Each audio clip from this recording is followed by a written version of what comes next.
I'm sitting here literally giggling to myself. I was thinking, you know what? I'm old school. And I don't think that's it. It might be just that I'm old. Whatever the case, recently, maybe some of you can relate to this painful challenge. Yes, I'm being dramatic. Surprise. My company in the last year really jumped into the process of going paperless. To give you a clear idea of what we're talking about, I had 7 filing cabinets of customer files. Yeah, they're all gone. They're not gone. They're digitized. I have to keep telling myself that they're not gone. They're digitized. But there's still, you can see some filing cabinets here. There's still some work that needs to be done. So every now and then I catch myself, well, this morning I was looking for a certain document, didn't find it. I guess I should actually look online. That'd be a novel idea. Look in my OneDrive. But what I came across was a whole bunch of really cool documents, handouts, whatever the case may be, that either I shared a long time ago, memory lane tripping, or I haven't shared online that I just shared in seminars. So I thought it would be fun. I'm still shooting videos ahead of time because I'm going to be out of town. Well, I am out of town when you're watching this. I thought it'd be fun to share these because not only is it a memory lane trip for me, but they're still relevant. And because I'm trying to invoke change amongst my viewers, people, advocates, allies, empowered Indigenous, whatever the case may be, I thought, why not? Let's share these. So let's talk about it.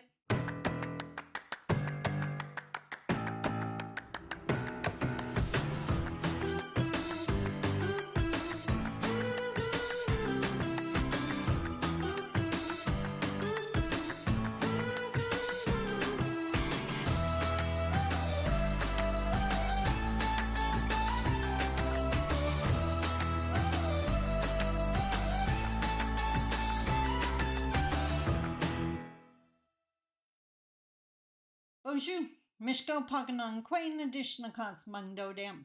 Hi everybody, my name is Sandy Boucher, Red Thunderbolt Woman of the Loon Clan, a proud member of Seine River First Nation in Treaty 3 territory in Northern Ontario. And as I mentioned in the opening, I just came across some things in my files, things that I've had around for years, haven't looked at in years. And I thought, because there's a really good chance I didn't share these on my YouTube channel, why not do that? Now, one of the challenges of not only being Indigenous, but trying to get other people to understand what the Indigenous experience is like, or the Indigenous worldview, this isn't going to surprise you because any marginalized person runs into this. What we hear in response is, well, you're not the only one. Well, duh. No one said we were the only one, but I would hope that rather than saying that and dismissing what we're saying, instead use the commonality to build the bridge. If you can relate to this, then you can relate to one small part of what it's like to be Indigenous. And today, this is originally, a blog post I shared, because I used to do that every single day, 4 years, like 14 years. This blog post was originally written November 8th, 2014. That's 11 years ago, or will be 11 years in November. It talks about poverty. And I know Indigenous people are not the only impoverished people. In fact, the impoverished white population is where you can find some of the people that are so adamantly anti-Indigenous. And I explained this before. If you think of the privileged food chain, and we believe, or if you believe Indigenous is at the very bottom, Because you know what? It's cool to sponsor a newcomer. Nobody's going to think it's cool if you're trying to support Indigenous, or very few other people that support Indigenous. But there's a good chance you'd get backlash for that. I'm not being negative, I'm being realistic. The white poor doesn't want to be at the bottom of that food chain. So they often come out and attack us the most to make sure that they stay above us and we stay below them. But now I hope, I really got to bring my magic wand closer to this camera. If I could wave a magic wand, I would wish that every single person watching this video had no idea what poverty is like. None. That you've never experienced it, never had to worry about it, never had housing insecurity, food insecurity, any of those. You always knew you had a roof over your head, a warm bed to sleep in, and food in the fridge. I hope that is the reality for everyone. Really good chance it's not. And that's kind of what this blog post is about. It was called 6 Things I Pray You Never Worry About, or I've never experienced. I'm just going to share this with you and then comment. So it says, it goes without saying, we all know that those living in poverty have fears unknown to those living an affluent lifestyle. But as I went about my day yesterday, I couldn't help thinking, but do they really know? I mean, do they really understand? Meaning, I realize this isn't your life, but you realize what an impoverished life is like? So then I go on to name 6 things. If you know poverty, these are going to resonate with you. Or if you've ever known poverty, I pray that is not your reality now. The first fact about being impoverished is being healthy isn't even on the radar. Let me share what I wrote here. Itchy ear. When I think back to my days as a single mom, working full-time just to see $500 of my $1,200 monthly income going to rent and $600 going to daycare, while trying to figure out how I was going to rob, figuratively, to pay the hydro and buy food this month, I can honestly say I never thought to myself, this is a healthier choice for my kid. I will buy that one. Honestly, my thought pattern was maxed out with thoughts of how in the heck am I going to get all 10 essential items on my list? Silly things, like toothpaste and toilet paper. Kleenex was a luxury. That never made the list. How was I going to get those things without running out of money? I should have thought about healthy options. I wish I had had that option back then. So the next time, complaining about, I'm going to say something really rude here. It's not something I would ever say, but this is what we hear. The next time you hear someone talking about the poor as fat and lazy, cheap food isn't healthy food. It is really easy to gain weight eating crap. And if you want to treat your kids, well, that's probably McDonald's. That's definitely not a healthy option. Add in being Indigenous, the leaning towards high blood pressure and diabetes, because not only does it run in our family trees, those are definitely linked to poverty and poor eating. And the cycle just gets worse and worse. But it is so easy to judge. We're not going to do that, okay? That was one.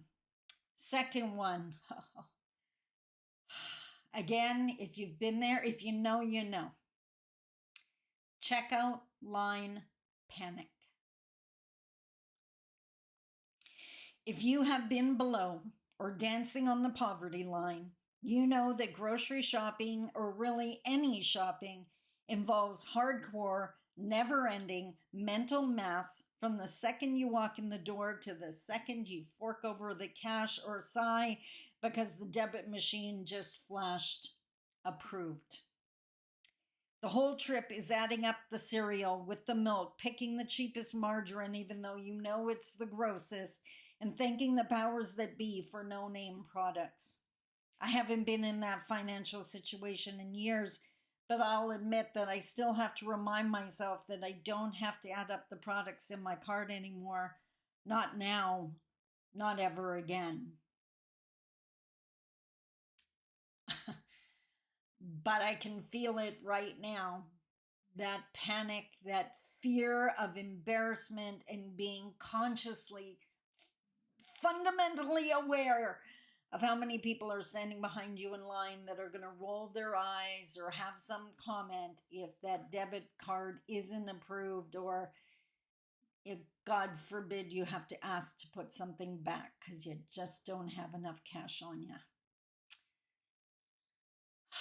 Poverty is not for the weak, contrary to popular opinion. Number 3, oh God, I remember this one so well. A lawnmower? You're kidding, right? I lived in a low rent housing project like lots of single parents do, and I had heard the judgments. We don't care about our homes. We prefer to live like bums.